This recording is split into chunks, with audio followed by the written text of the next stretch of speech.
కూటమి పార్టీల నాయకులకు, కార్యకర్తలకు, విలేకరులకు అందరికీ నా హృదయపూర్వక నమస్కారాలు. ఈరోజు ప్రత్యేకంగా అంబేద్కర్ గారి పాదాల వద్ద సమావేశం అవడానికి కారణం ఏమిటంటే, ఆంధ్రప్రదేశ్ దళిత చరిత్రలో మే మాసంలో ఈ 2 రోజులు, మే 19, మే 21 చీకటి రోజులు అని గుర్తు చేయటానికి ఇక్కడ సమావేశం అయ్యామని చెప్పేసి అందరికీ మనం చేస్తూ ఉన్నాం. రాజకీయ పార్టీలు ఓట్ల సమయం వచ్చేసరికి నా ఎస్సీ, నా ఎస్టీ అని గొంతు చించుకొని మాట్లాడే రాజకీయ పార్టీల నైజం ఏమిటో, గొంతు చించుకొని అరిసే నాయకుల నైజం ఏమిటో చర్చించాలి. ప్రజలు ఎప్పుడు గుర్తుంచుకోవాలి. ఎందుకంటే నైజం మారేది కాదు. నొక్కై వంగనిది మ్రోనై వంగన అని చెప్పేసి ఒక సామెత ఉంది. చిన్న వయసులోనే మారని మనుషులు అధికారం రుచి చూసిన తర్వాత, అధికారం వచ్చిన తర్వాత కూడా దళితులు, బీసీలని తక్కువగా చూసి తన అధికార మదంతో అవమానించే నైజం ఏదైతే ఉందో అది ఎప్పటికీ మారదు అనే విషయాన్ని మనందరూ కూడా గుర్తించాల్సిన అవసరం ఉందని చెప్పేసి మనం చేస్తాము. ఈరోజు ప్రత్యేకంగా ఇక్కడ సమావేశమవడానికి కారణం, మనం చూస్తా ఉన్నాం ఈరోజు ఏ విధంగా కూటమి ప్రభుత్వం చంద్రబాబు నాయుడు గారి నాయకత్వంలో, పవన్ కళ్యాణ్ గారి నాయకత్వంలో, లోకేష్ గారి నాయకత్వంలో, మోడీ గారి నాయకత్వంలో ఏ విధంగా ఈ రాష్ట్రాన్ని అభివృద్ధి చేస్తున్నామో, ఈ రాష్ట్రంలో ప్రజల సమస్యలకి ఏ విధంగా పరిష్కారం చూపిస్తున్నామో, ఈ ప్రభుత్వం చేసే కార్యక్రమాల ద్వారా దళిత సోదరులకి ఎటువంటి మేలు జరగబోతా ఉంది, దళిత బిడ్డల భవిష్యత్తు ఏ విధంగా ఉండబోతుంది అనేది మనం కూడా చూస్తూ ఉన్నాం.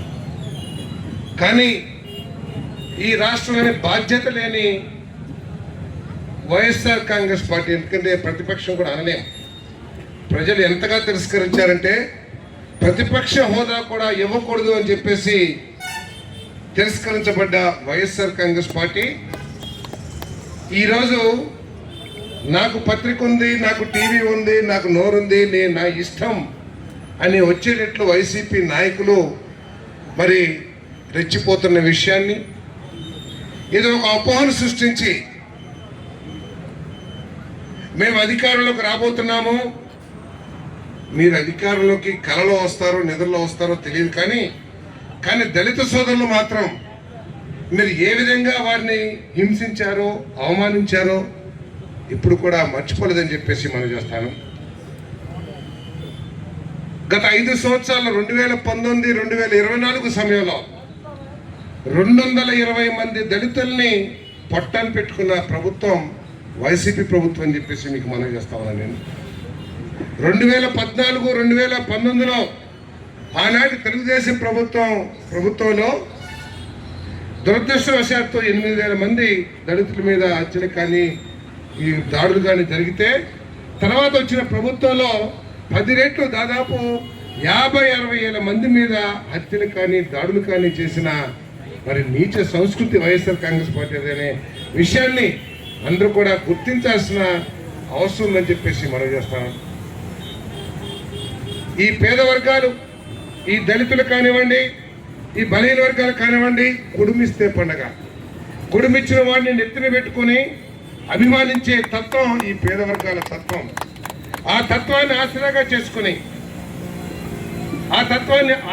చేసుకుని ఈరోజు వారిని రెచ్చగొట్టి మతాల పేరు మీద, కులాల పేరు మీద సమాజాన్ని చీల్చి రాజకీయ లబ్ధి పొందే నీచ ఆలోచనకి వైఎస్ఆర్ కాంగ్రెస్ పార్టీ ఒడిగట్టునని చెప్పేసి మీ అందరికీ శివనికి మనం చేస్తాను.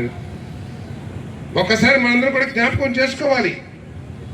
5 సంవత్సరాలు నా ఎస్సీ, నా ఎస్టీ, నా బీసీ అని గొంతు చించుకొని మాట్లాడిన వైఎస్ఆర్ కాంగ్రెస్ పార్టీ అధికారంలోకి వచ్చిన తర్వాత దళితుల మీద ఎటువంటి హత్యలు, దాడులు నిర్వహించి హింసించిందో ఒకసారి ఆలోచించాలని చెప్పేసి మనం చేస్తాను. ప్రశ్నిస్తే వారి గొంతు నొక్కేయటం,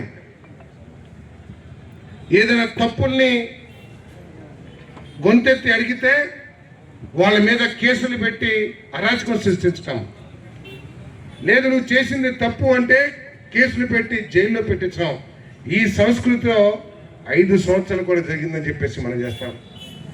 వారి DNA ఇటువంటి హెరాస్మెంట్ ఉందని చెప్పేసి కూడా మీ అందరికీ సెవెనింగ్ మనం చేస్తాను. ఎందుకంటే నిన్న మన నియోజకవర్గంలో ఒక 2 రోజుల క్రితం వైఎస్ఆర్ కాంగ్రెస్ పార్టీ నాయకులు ఒక మీటింగ్ పెట్టుకుని విమర్శిస్తే దానికి అధికార పక్షంగా మనం సమాధానం చెప్పి మన కార్యకర్తలు వారు చేసిన దాస్తికాలు కానివ్వండి, ఈ నియోజకవర్గానికి చేసిన నష్టాన్ని ఎలుగెత్తి సోషల్ మీడియాలో పెడితే ఈరోజు వైసీపీ నాయకులు వారి ఇంటికి వెళ్ళి 2029లో నీ ఎంత చూస్తాం, ముఖ్య నాయకులు వారి ఇంటికి వెళ్ళి నువ్వు ఎందుకు చేస్తున్నావు ఈ విధంగా బెదిరించే స్థాయికి వచ్చారంటే వారి DNAలోనే ఇది ఉంది. ప్రజలందరూ కూడా గుర్తించాలి. వారి మొసలి కన్నీరుని మనం నమ్మి ఆ నీళ్ళలో కాలు పెడితే ఏ విధంగా మొసలి మరి కరిసి నోట్లో చంపేస్తుందో అదేవిధంగా వైసీపీ అదే విధంగా చేస్తానని కూడా గుర్తుంచుకోమని చెప్పేసి మనం చేస్తాను. ఒకసారి మనందరం కూడా ఆలోచించాలి. డాక్టర్ సుధాకర్ గారు ఏం తప్పు చేశారని చెప్పేసి ఆయన మరణించాల్సి వచ్చింది. ఆయన ఏమైనా అనారోగ్యంతో చనిపోయారా, ఆయన ఏమైనా వృద్ధాప్యంతో చనిపోయారా, లేకపోతే ఆయన ఏమైనా ప్రమాదవశాత్తు చనిపోయారా అంటే లేదు. కేవలం ఒక సొంత భావాలు కలిగిన ఒక డాక్టర్గా, ఒక సక్సెస్ఫుల్ డాక్టర్గా ఎన్నో వేల మందికి మంచి వైద్యం చేసి అభిమానాన్ని పొందిన డాక్టర్గా ఆ రోజు కరోనా సమయంలో ప్రపంచమంతా చెప్పింది మీరందరూ కూడా జాగ్రత్తగా ఉండండి, ఇది చాలా ప్రాణాంతకమైన వైరస్ అని చెప్పేసి దానికోసం మొట్టమొదటి చర్య మనం తీసుకోవాల్సింది ఏంటంటే మాస్కులు వేసుకోవడం అనేది ఆ రోజు మనం కూడా చూసాం.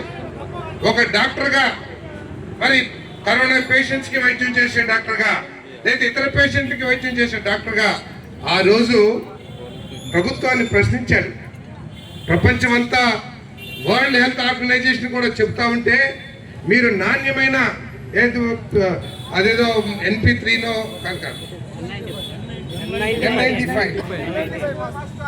N95 PPE కిట్లు, N95 మాస్కులు ఇవ్వండి, PPE కిట్లు ఇవ్వండి అని అడిగినందుకే వారిని ఏ విధంగా హింసించారో ఆఖరికి మరణించే స్థాయికి తీసుకెళ్లారో మనం కూడా ఆలోచించాలని చెప్పేసి మనం చేస్తా ఉన్నాను. అది అడగడం తప్ప? ఎన్నో వందల మంది పేషెంట్స్కి వైద్యం అందించాల్సిన డాక్టరు తన ప్రాణం గురించి జాగ్రత్త తీసుకుంటాం తప్ప? అది ప్రశ్నించినందుకు వెంటనే 1 రోజుకో 2 రోజులకో అవి సప్లై చేయాలి, కానీ వారిని వేధించి సస్పెండ్ చేయటం ఎక్కడన్నా మీరు ఎవరైనా సరే దాన్ని ఆమోదిస్తారా అని చెప్పేసి అడుగుతా ఉన్నా నేను. సస్పెండ్ చేయటమే కాదు, రోడ్డు మీద కీడ్చి రెక్కల్ని విడిచి రోడ్డు మీద బట్టలు విప్పి రోడ్డు మీద ఈడ్చుకెళ్ళిన పోలీసుల్ని నిజంగా పరిపాలన ఏమనాలో ఒకసారి ఆలోచించమని చెప్పేసి మనం చేస్తాను. ఇదేనా నువ్వు నా ఎస్సీ నా ఎస్టీ నా బీసీ అనే గొంతు చించుకునే విధంగా మాట్లాడింది? ఇదేనా ఎస్సీలకి నువ్వు చేసిన న్యాయం అనేది ఈరోజు ప్రతి ఎస్సీ కూడా ఆలోచించాలని చెప్పేసి మనం చేస్తామని నేను. మరి ఆఖరికి సరే పోలీసులు దౌర్జన్యం చేశారు, తప్పు చేశారు, వాళ్ళని సస్పెండ్ చేసి అయ్యా తప్పు జరిగింది సుధాకర్ గారు ఐఎమ్ సారీ అని కూడా చెప్పాలని మేము అడగట్లా. ఏదో అధికారిని పంపించావు లేకపోతే మీ ఎమ్మెల్యేని పంపించావు, అయ్యా సారీ డాక్టర్ గారు తప్పు జరిగింది, మా పోలీసులు తప్పుగా చర్య తీసుకున్నారు, వాళ్ళని సస్పెండ్ చేస్తామని చెప్పేసి వారికి క్షమాపణ చెప్పాల్సిన వైఎస్ఆర్ కాంగ్రెస్ పార్టీ డాక్టర్కి పిచ్చెక్కింది అని చెప్పేసి పిచ్చివాడిగా చిత్రీకరించి మానసిక ఆందోళనకు గురై ఆఖరికి చచ్చిపోయే పరిస్థితి తీసుకొచ్చింది వైసీపీ ప్రభుత్వం. అది ఒక్కసారి మనం కూడా గుర్తు చేసుకోవాలని చెప్పేసి మందికి మనం చేస్తామని నేను. అంతేకాదు మరి మే 19న చనిపోయిన వీధి సుబ్రహ్మణ్యం గురించి ఒకసారి ఆలోచించేయండి. అంటే సరే హత్యలు జరగవచ్చు, లేతే తప్పు చేసి ఉండొచ్చు, కానీ ఆ తప్పుని ప్రభుత్వ పరంగా చేయాల్సిన చర్యలేంటి, కార్యక్రమాలు ఏంటి అనేది మీరందరూ కూడా ఆలోచించాలని చెప్పేసి మనం చేస్తాను. నీతో తప్పు జరగవచ్చు, లేదా నీ అహంకారంతో నువ్వు ఇంకెవరినైనా చంపొచ్చు, కానీ అది తప్పు. నిన్ను శిక్షించాలి. శిక్షించుకోకుండా నువ్వేదో గొప్ప పని చేసావని నిన్నేదో పెద్ద నాయకుడిగా చిత్రీకరిస్తే దాన్ని ఏమనాలి అని నేను అడుగుతానంటే, నీకు బలమైన నాయకుడి కోసం ఆ బలమైన నాయకుడు దళితుల్ని చిత్రహింసలకు గురి చేసి చంపేసినా కూడా ఆ నాయకుడు కావాలనే హక్కును చేర్చుకునే DNA ఏదైతే ఉందో మీరందరూ కూడా అది గుర్తించాలని చెప్పేసి మనం చేస్తామని నేను. ఆఖరికి చంపేసి కారు డిక్కీలో కుక్కేసి రోడ్డు యాక్సిడెంట్గా చిత్రీకరించే ప్రయత్నం చేస్తే దాన్ని దళిత సంఘాలన్నీ కూడా మరి అడ్డుకుని వారిని తప్పుని రోడ్డు మీద నిలదీస్తే అప్పుడు ఒక కమిటీ వేసి తప్పు చేశారని చెప్పేసి అరెస్ట్ చేశారని చెప్పేసి మనం చేస్తాం. అరెస్ట్ చేశారు. దేశద్రోహాన్ని ఏమైనా చంపాడా ఆయన అనంతబాబు గారు? లేదు ఎవరైనా టెర్రరిస్ట్ని చంపాడా? భారతదేశానికి నష్టం చేసే టెర్రరిస్ట్ని చంపాడా? లేదు సమాజానికి నష్టం చేసే వ్యక్తిని ఏమైనా చంపాడా అనంతబాబు? కాదే. ఒక దళితుడిని, నీకు సేవ చేసే నీ కారు తోలే సారథిని, నీ కారు తోలే డ్రైవర్ని చంపేశావే. చంపారు, సరే కేసులు పెట్టారు, అరెస్ట్ చేశారు. జైల్లో నుంచి బయటకు వస్తే వైఎస్ఆర్ పార్టీ కార్యకర్తలు, నాయకులు ఏ విధంగా ఎదురెళ్ళి స్వాగతించి ఆయన బయటికి తీసుకొచ్చారో అదే వైసీపీ DNA అని చెప్పేసి మీ అందరికీ సవినీయంగా మనం చేస్తాను. ఒకవేళ మనం ఏదైనా మత్తులో గుడివిచ్చారు కదా అని చెప్పేసి ఆ DNAని మర్చిపోతే మళ్ళీ ఇదే పరిస్థితులు. ఆఖరికి ఈరోజు న్యూజివీడ్లోనే చూసాం, సోషల్ మీడియాలో మన పార్టీని మరి సపోర్ట్ చేస్తూ పెట్టినందుకు, మీరు 20 సంవత్సరాల్లో ఏమీ చేయలేదని ప్రశ్నించినందుకు 2029లో నీ సంగతి చూస్తాం అని ఒక నాయకుడు, ఒక పెద్ద నాయకుడు, నువ్వు ఎందుకు పెడుతున్నావు పోస్ట్ అని చెప్పేసి ఇంటికెళ్ళి మరి దాల్చడం చేసి బెదిరించిన ఇంకొక వైసీపీ పెద్ద నాయకుడు. వీళ్ళ సంగతి ఆలోచించాలని చెప్పేసి మనం చేస్తాం. నేను అంతేకాకుండా ఒక జడ్జి రామకృష్ణ గారు అని చెప్పేసి ఆయన వైఎస్ఆర్ కాంగ్రెస్ పార్టీ ప్రభుత్వాలు చేస్తున్న తప్పుడు నిర్ణయాల్ని ప్రశ్నించినందుకు ఏ విధంగా హింసించారో ఒకసారి ఆలోచించమని చెప్పేసి మనం చేస్తామని నేను. అదేవిధంగా తప్పు నీచమైన మందిస్తున్నారు, కల్తీ మందిస్తున్నారు, ఈ మందు తాగి మా ఆరోగ్యాలు చెడిపోతున్నాయి, మా ఆరోగ్యాలు చెడిపోయినా నీ పొట్ట నింపుకుంటున్నావని తాగిన మత్తులో 2-3 మాటలు ఎక్కువ మాట్లాడి ఉండొచ్చు, కాదని నేను అంటున్నా. కానీ ఆయన చెప్పిన విషయం ఏదైతే ఉందో అది వాస్తవా కాదని ఆలోచించుకోకుండా ఆ వ్యక్తిని మమ్మల్ని విమర్శిస్తావా, మేము చేసే కార్యక్రమాలు ప్రశ్నిస్తావా అని చెప్పేసి 2వ రోజుకి చెట్టుకి ఉరేసుకునే విధంగా చనిపోయే పరిస్థితి తీసుకొచ్చారంటే ఒక్కసారి అందరూ కూడా ఆలోచించాలి. DNA గురించి ఆ పార్టీ యొక్క ఆలోచన విధానం ఏమిటో ఒకసారి ఆలోచించాలి. ఆ పార్టీ నాయకుల ఆలోచన ధోరణి ఏమిటో ఒకసారి ఆలోచించాలి.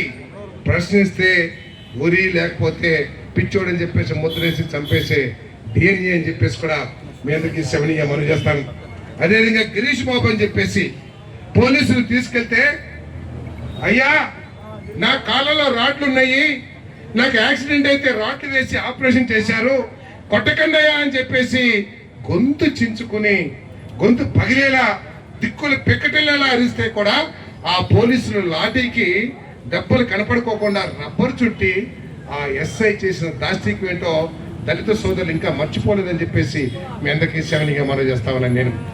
మరి ఆఖరికి ఆ పార్టీ నియమించిన SC కమిషన్ చైర్మన్ విక్టర్ బాబు గారు ఆ కుటుంబాన్ని పరిశీలించి ఆ SI ఉద్దేశపూర్వకంగా దళితుల మీద ఒక విద్వేష భావంతో కొట్టారు అని చెప్పేసి ఆ పార్టీ నియమించిన SC కమిషన్ చైర్మన్ గారు విక్టర్ బాబు గారు మాట్లాడారంటే ఏ విధంగా వైసీపీ దళితుల్ని హింసిందో ఒకసారి ఆలోచించాలని చెప్పేసి మనం చేస్తానని. ఇటీవల చైర్మన్ ఒక MDO ఆఫీస్కి వెళ్ళి MDO రూమ్ తలుపులు తీయి తాళాలు తీయమంటే, సార్ MDO ఇటీవల సార్ MDO గారు లేకోకుండా తాళాలు తీయకూడదు సార్, మరి ఒకసారి MDO గారికి ఫోన్ చేసి తాళాలు ఇస్తానంటే అది తప్ప? అంటే బాధ్యతగా ఉద్యోగం చేయడం కూడా తప్పని భావించే వైసీపీ గురించి మనం కూడా ఆలోచించాలి. సరే, తప్పని భావించేదో 2 మాటలు మాట్లాడి వెళ్ళిపోతే అది వేరే సంగతి. కానీ ఆ సూపరింటెండెంట్ని ఇష్టం వచ్చినట్టు కొట్టి తాళం పగలు కొట్టుకుని రూమ్లోకి వెళ్ళిన నైజాన్ని కూడా ఈ ప్రజలు, ప్రత్యేకంగా దళిత ప్రజలు మర్చిపోకూడదు. బలహీన వర్గ ప్రజలు మర్చిపోకూడదు. ఇలా డాక్టర్ పని ఒత్తిడిలోనో లేకపోతే అక్కడ పరిస్థితులను బట్టో ఏదైనా మాట్లాడితే సరే, పై అధికారికి మనం కంప్లైంట్ చేయాలి, లేకపోతే ఆమె మీద ప్రభుత్వానికి కంప్లైంట్ చేయాలి. అంతేగాని కులం పేరుతో ఆమెను ఇష్టం వచ్చినట్టు తిట్టి ఏ విధంగా అవమానించారో ఒకసారి మీరందరూ కూడా జ్ఞాపకం చేసుకోండి అని చెప్పేసి మనం చేస్తాను. మరి ఇదంతా కూడా మీకు ఎందుకు గుర్తు చేస్తున్నానంటే, ఈరోజు మొసలి కన్నీరు కాల్చి నా బీసీ అని చెప్పేసి మళ్ళీ మొదలు పెట్టారు. కానీ ఇంకో కూడా చెప్తున్నారు, రఫా నరికేస్తామని చెప్పేసి. ఆ రఫా నరికిచ్చేది, ఆ డైలాగులు చెప్పేది ఎవరు? రెడ్డి గారు కాదు, లేక నాయుడు గారు కాదు.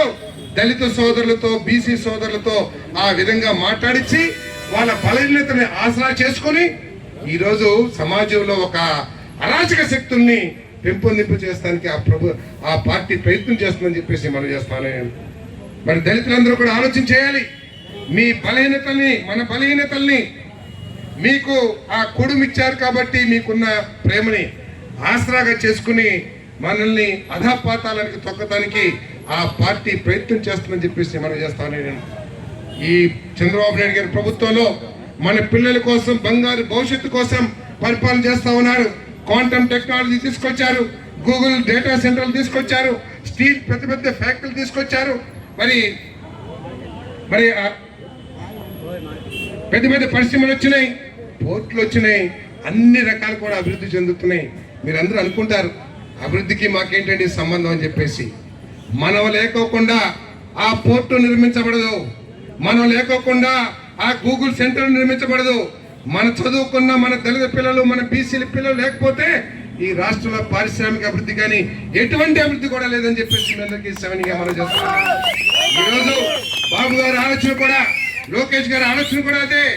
కేవలం ఏదో పెన్షన్ ఇచ్చి, లేదో ఏదో ఒక పథకం ఇచ్చేసి మిమ్మల్ని ఏదో ఇదిగా చూస్తానికి కాదు.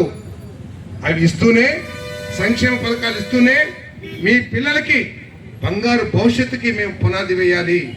మీ పిల్లలు ఈరోజు ఏదైతే తల్లికి వందనం పేరు మీద చదివిస్తున్నారో, లేదా ఇంకా రకరకాలుగా ఎటువంటి స్కిల్స్ నేర్పిస్తున్నారో, దాని ద్వారా మీ పిల్లలందరూ కూడా రేపు అమెరికాలో సాఫ్ట్వేర్ ఇంజనీర్లు కావాలి, లేదు లండన్లో సాఫ్ట్వేర్ ఇంజనీర్లు కావాలి. ఈరోజు మీరు హైదరాబాదు, మెడ్రాసు పరిగెత్తుకెళ్ళక్కర్లా మీ తల్లిదండ్రులకు దూరంగా ఉద్యోగం కోసం. మీకు మీ తల్లిదండ్రుల దగ్గరలో బ్రహ్మాండమైన గౌరవప్రదమైన సాఫ్ట్వేర్ ఉద్యోగాలు ఇప్పిస్తాం, పరిశ్రమలో ఉద్యోగాలు ఇప్పిస్తామని చెప్పేసి ఆహర్నిశలు కూడా కష్టపడుతున్న ప్రభుత్వాన్ని గుర్తించండి అని చెప్పేసి మనం చేస్తాను. మాయ మాటలకి ఇది పోయే మనం ఆలోచించుకోవాలని చెప్పేసి మాయ మాటలకు లోన్ కాకుండా మరి ఏ ప్రభుత్వం ఏం చేస్తుంది? ఎందుకంటే జనరల్గా ప్రభుత్వం అంటే పరిపాలన అంటే మాకేంటి సంబంధం, పార్సాద్ గారికి జిందాబాద్ కొడదాం, లేదా ప్రతాప్ నారాయణ గారికి జిందాబాద్ కొడదాం అని చెప్పేసి ఆలోచిస్తారు. కానీ అందరూ కూడా ఆలోచించాల్సింది ఏమిటంటే జగన్మోహన్ రెడ్డి గారి ఆలోచన విధానం ఏమిటి? జగన్మోహన్ రెడ్డి గారు ఈ రాష్ట్ర ప్రజల భవిష్యత్తు కోసం ఎప్పుడైనా ఆలోచించాడా? కేవలం బటన్ నొక్కడంతోనే సరిపెట్టుకున్నాడా? ఒకసారి ఆలోచన చేయాలి. అదేవిధంగా చంద్రబాబు నాయుడు గారు, వైసీపీ ఒక అపోహ కూడా ఉంది మన పేద వర్గాల్లో, వైసీపీలో చాలా డబ్బులు ఇచ్చారని చెప్పేసి. ఈ అంబేద్కర్ సాక్షిగా నేను చెప్తా ఉన్నా, నేను గత ప్రభుత్వం ఇచ్చిన దానికంటే కూడా చాలా పెద్ద ఎత్తున ప్రతి వార్డులో కానీ ప్రతి పంచాయతీలో కానీ సంక్షేమ కార్యక్రమాల్ని అందరికి అందజేస్తున్నాం. ఇది ఛాలెంజ్ చేసి చెప్పేసి మనం చేస్తాను. నేను ప్రభుత్వం వైసీపీలో దాదాపు 33,000 కోట్ల రూపాయలు ఎస్సీ ఎస్టీ సభ్యుల నుంచి దొంగిలించి పంచాయతీ సర్పంచ్లు మన 20% ఎస్సీ ఎస్టీ రిజర్వేషన్ పంచాయతీ సర్పంచ్లు, అదేవిధంగా మరి బీసీ 33% సర్పంచ్లు, వీళ్ళందరి పంచాయతీల్లో నుంచి నీకు అసలు ఏం అధికారం లేదని చెప్పేసి డబ్బులు దొంగిలించుకుని పోయిన ప్రభుత్వం వైసీపీ ప్రభుత్వం అని చెప్పేసి మీ అందరికీ సెవెన్గా మనం చేస్తాను. కాబట్టి వీటన్నింటినీ కూడా గుర్తుంచుకోవాలి. గత ప్రభుత్వం దళితుల మీద చేసిన దౌర్జన్యాల్ని ఈ రోజు కూడా మర్చిపోకూడదని చెప్పేసి మనం చేస్తున్నాను. అదేవిధంగా నూజివీడ్ నియోజకవర్గంలోని తెలుగుదేశం, జనసేన, బీజేపీ కార్యకర్తలకి నేను మనవి చేస్తా ఉన్నాను. నేను మిమ్మల్ని అందరినీ కూడా కంటికి రెప్పలా కాపాడుకుంటాను. ఏ ఎద వచ్చినా కూడా మిమ్మల్ని బెదిరిస్తే 2029 కాదు కదా, వాడు పుట్టిన బాబు దిగి వచ్చినా సరే కిందకి మీరు భయపడొద్దని చెప్పేసి మనం చేస్తాను.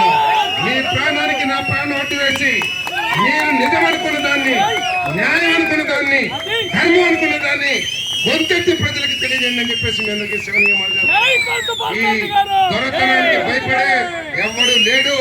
ఈ రోజుంది కూటమి ప్రభుత్వం, వైసీపీ ప్రభుత్వం కాదని మీరు గుర్తించుకోకపోతే, వీళ్ళు ఎదురు తిరిగితే మీరు ఇక్కడ బతకలేరనే విషయాన్ని కూడా గుర్తించుకోమని చెప్పేసి మనం చేస్తున్నాం.